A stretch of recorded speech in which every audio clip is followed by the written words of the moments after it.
If you've ever listened to a recording of your voice and thought to yourself, do I really sound like that? You're hardly the only one.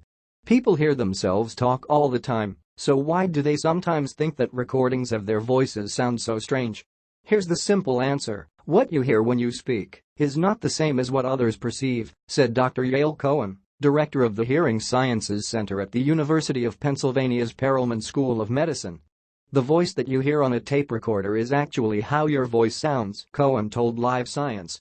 3 little bones called ossicles, located in the middle ear, are responsible for the discrepancy between what you think you sound like and how others hear you. The ossicles are key to one way people process noise. The eardrum vibrates against these bones, which transmit the vibrations to the cochlea, a spiral-shaped structure within the inner ear. The cochlea translates that vibrational energy, noise, from the outside world into electrical energy, which is how your brain cells communicate with each other. Altering information outside your body into something your brain cells can talk about is called transduction, and it's responsible for generating what people call a sound, Cohen said. Processing acoustic information via the vibration of the ossicles is called bone conduction, whereas processing acoustic information via the vibration of the air outside your ears is called air conduction. Whenever you speak, your brain compounds both bone and air conduction to make sense of the sound.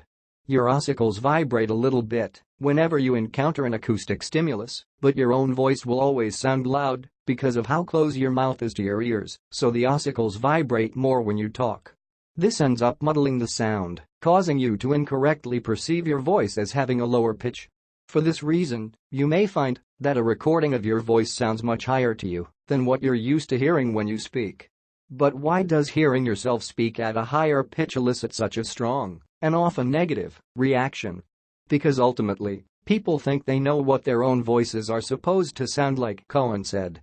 Research suggests that people make real-time modifications to preserve the integrity of their voices. For instance, Cohen said, people who listen to themselves speaking into a microphone, where the pitch has been altered, will subconsciously change the way they talk to counteract the adjustments. This fundamental understanding of what people think their voice sounds like is why they balk when they hear themselves sounding so different, he added. Imagine you did not have a mirror for 6 months and you had a perception of what you looked like. Meanwhile, you start eating lots of food and you gain lots of weight. If you suddenly looked in a mirror, you'd be shocked, Cohen said. While people generally have a good understanding of how they should sound, the pitch of their voices can be dynamic. Based on the information around them, people tend to make slight changes in how they speak all the time. Research suggests that social variables, such as perceived dominance, can cause a person to make pitch adjustments, Cohen said. Other aspects of your speech can change too. Accents can be trained away, and vocal coaches can work to slow down speedy talkers. But the one thing about your voice that is unlikely to change is its cadence, or the rhythm with which you speak. Your cadence is probably learned, a product of your physical environment and upbringing, and it's usually very difficult to manipulate, Cohen said. And while it may be jarring for most people to hear the way their voice sounds on a recording, if you're someone who has to hear your recorded voice often, Cohen said, you might eventually become habituated to the pitch differences. The recording will still sound different, but the reaction might not be as strong. In general, the brain does a remarkable job of filtering, processing and interpreting sound, Cohen said.